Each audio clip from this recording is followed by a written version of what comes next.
Hello, hello, it's Bella, and today we are reading Verdi. And Verdi is a little snake.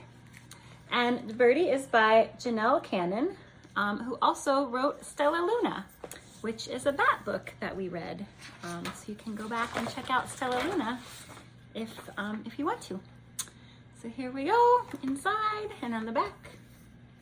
So it looks like it makes one big picture. It's pretty cool. Are you ready? Let's find out about this little snake.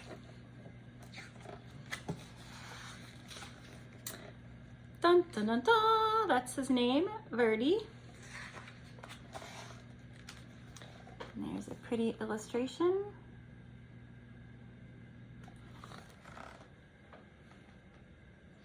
It has the dedication around the illustration. So here we got a little snake. On a small tropical island, the sun rose high above the steamy jungle. A mother python was sending her hatchlings out into the forest the way all mother pythons do. "Grow up big and green as the tree's leaves," she called to her little yellow babies as they happily scattered among the trees. Because baby tree pythons are yellow and they turn green when they grow up. But Verdi dawdled.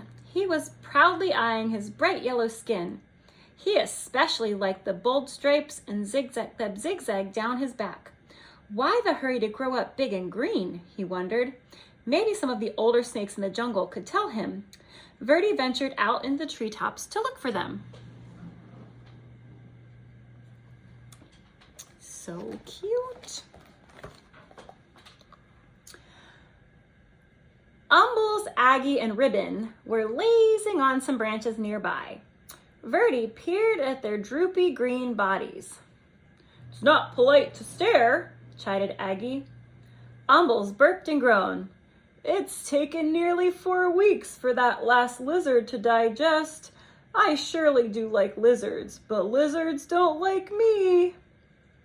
"Why don't lizards like you?" asked Verdi. "Don't interrupt," Umbles grumbled. "Dear me," whined Aggie. "If I don't shed soon, this itchy skin will drive me bananas." Verdi tapped a tune with his tail as he was waiting to speak. "Stop that, Verdi. It makes me nervous," Ribbon complained. "Besides, you'll never grow up to be properly green, always interrupting and constantly fidgeting." Verdi couldn't imagine being in such a hurry to be like them. And he really wanted to keep his sporty stripes. Hoping to find snakes that weren't so boring, Verdi slipped away. Which one do you think is Aggie? And which one is Ribbon? And which one is Umbles? Umbles. Maybe this one is Umbles. Maybe this one is Aggie and Ribbon. I don't know. What do you think? Dozer was snoozing in a tree not far from the others. "Hello," said Verdi. "Do you want to climb trees with me?" "I'm tired," Dozer growled. "Go do a few laps around the jungle, okay?" Verdi's heart sank. Greens were not only lazy and boring, they were rude.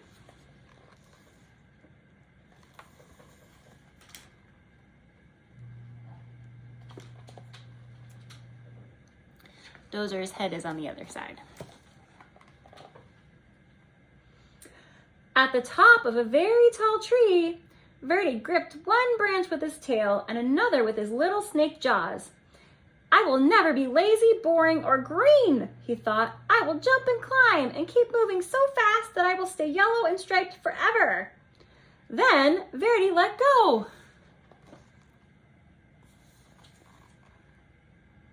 Uh-oh. The branch is bent back. What do you think's gonna happen? Whatcha?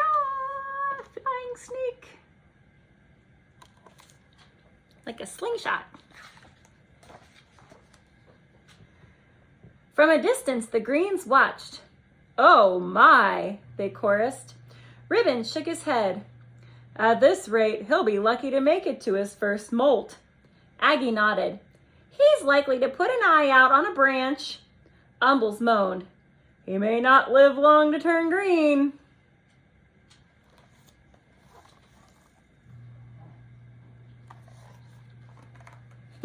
Flying snake. Reaps. Hope there's leaves to catch him. But one day, Verdi's skin began to peel, revealing a pale green stripe, stretching along his whole body. Ah! He gasped. How can this be? I'm the speediest snake in the jungle, and I'm still turning green. He raced down to the river, grabbed up a mouthful of rough leaves.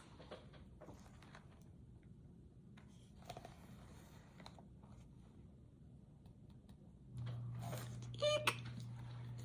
Sometimes we can't help it. We just keep waking up every day and things change. His frantic splashing caught the eye of a large bottom feeder, cruising the murky depths. Yum, the old fish hummed. Lunch.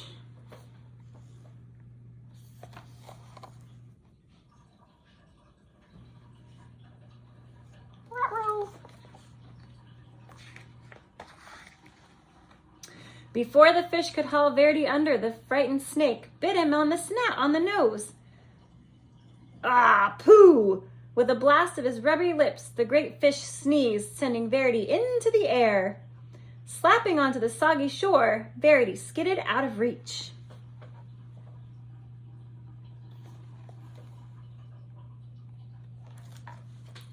Whew. Close call. Phew, that was close, he sputtered. Every inch of his body was covered with wet, gloppy mud. Kinda lumpy, kinda brown, sure beats being green. He left the mud on.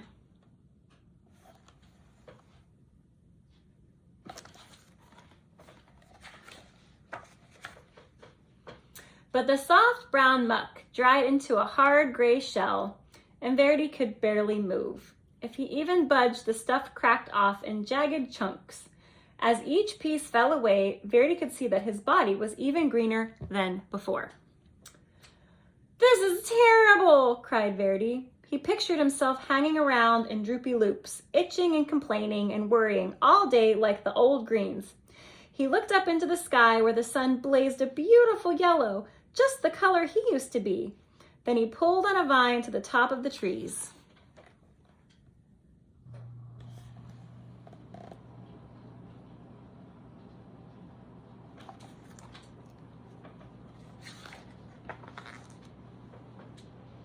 Launching himself from the tree top, Verdi startled a flock of colorful birds. He became dizzy with delight, sure the bright sun and his lofty speed would turn him golden again. In his joy, Verdi forgot he would fall back to earth.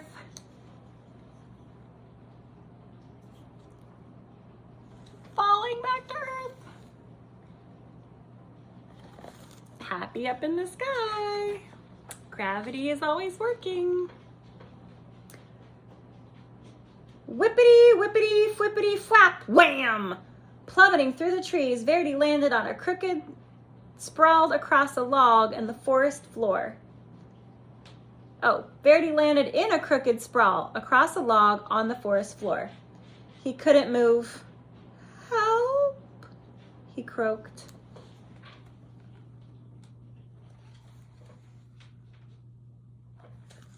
Oh no. Snakes have bones inside, just like people. As usual, the greens had been watching Verdi's antics. They moved quickly to where he lay. Didn't we say it would come to this? Umble said, shaking his head. Aggie sighed. Lucky thing, he's still got 2 good eyes. They gently lifted Verdi up to the safest place where they could watch over him while he healed.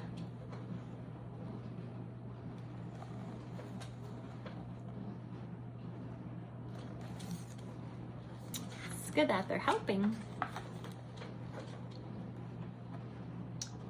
Neatly splinted to a branch, Verdi had no choice but to listen to the greens as they gabbed.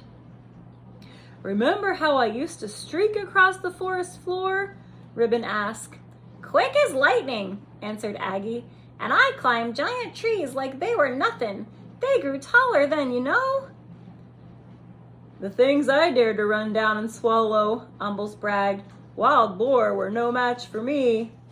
Verdi was astonished. You used to run and climb and hunt giant pigs? What happened? Ribbon crashed just like you, Aggie replied. I took a terrible fall and almost put an eye out. Then old Umbles here nearly choked to death. Now we all prefer the quiet life, a warm perch, a little sunshine, and an occasional good meal. The Greens rambled on about their days of glory, and Verdi settled in on his branch.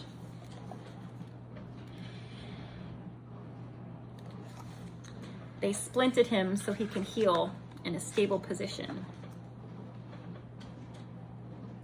Finally, one afternoon, Umble says, Looks like you're ready to go again. He carefully untied Verdi from the branch. And you're welcome to come with us, said Aggie. Ribbon agreed. The three Greens slipped quietly back into the forest. Verdi wasn't ready to join them. He wasn't sure where he wanted to go, so he just stretched and stayed put until the sun went down. He listened to the forest come alive.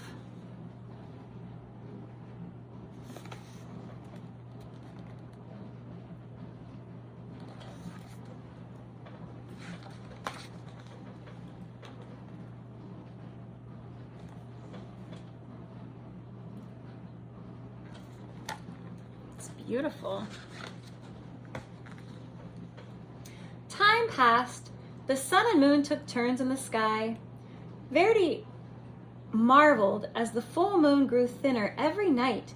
Then he watched patiently as it slowly grew round again. He wondered why he hadn't noticed that before. Verdi became so green that he blended perfectly with the leaves. He was so still that other creatures walked right by without even seeing him. Tripped over the snake.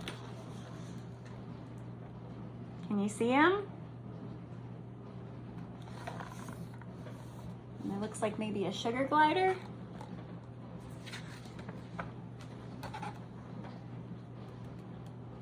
One fine morning, as Verdi basked in the sunshine, two small yellow snakes approached. They tapped and fidgeted as they stared. Get a load of this old green guy, one of them whispered. Do you think he ever moves? The other snickered. I seriously doubt it. They're just like I used to be, thought Verdi. And I'm now what I was afraid to be. He looked at his big green body and slowly smiled. How would you like to climb trees with me? He asked.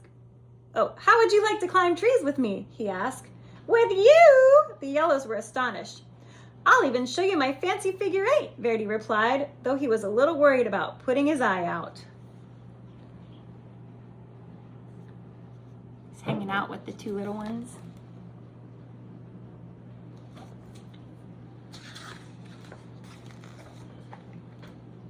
With practice, the three snakes performed a perfect triple figure eight. Leaping and looping with his little striped friends, Verdi laughed. I might be big and very green, but I'm still me.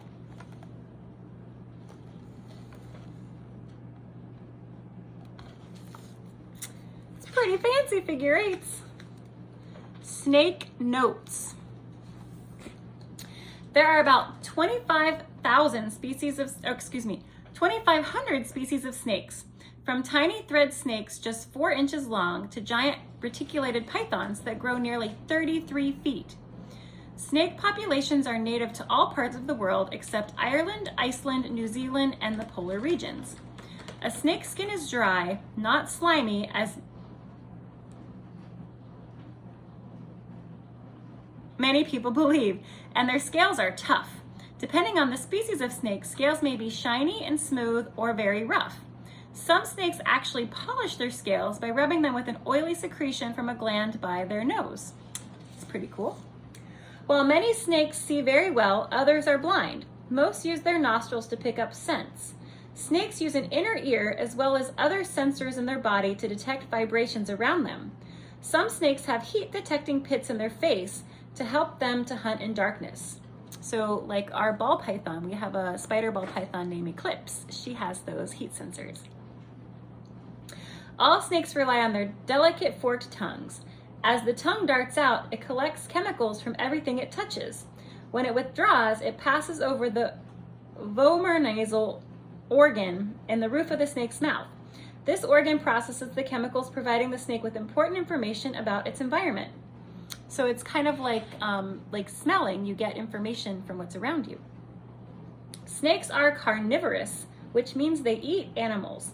Their diet can include insects, reptiles, even other snakes, fish, eggs, birds, and rodents. Some of the biggest snakes will eat creatures as large as a deer. Many kinds of snakes can go months without eating. About 25% of the world's snakes are venomous. Their venom is used to quickly paralyze prey and for self-defense. Although most snakes would rather flee than fight, they don't have any arms. It is smart to admire all wild snakes from a distance. These often shy reptiles will appreciate your respect. Among the many non-venomous types of snakes is the family of giant snakes.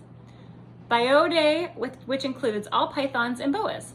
While boas are, I'm not sure how to pronounce this word, ovoviparous,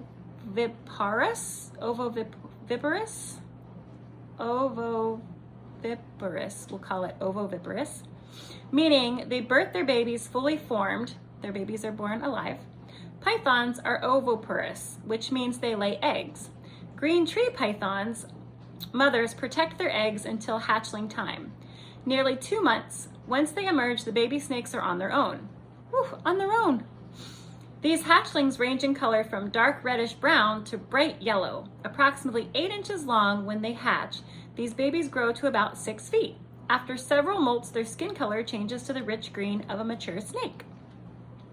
The young snakes eat insects and small lizards using clever techniques to capture their food, such as wiggling the worm-like tip of their tail to lure their prey within striking range.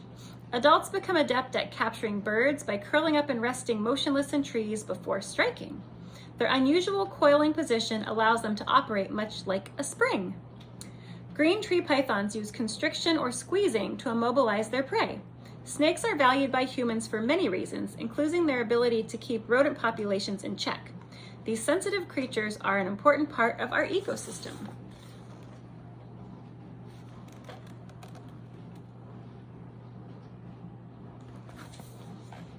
And here at our house, we have 2 snakes. We have a spider ball python named Eclipse, and we have a rainbow Brazilian boa named Drogo. So right now they are sleeping, but they are a little different than Verdi. Eclipse is yellow and black, and Drogo is orange and black and rainbows. But thank you so much for reading Verdi with me today, and I hope that you have a wonderful rest of your day or a really good sleep, and I look forward to reading with you next time. Bye for now.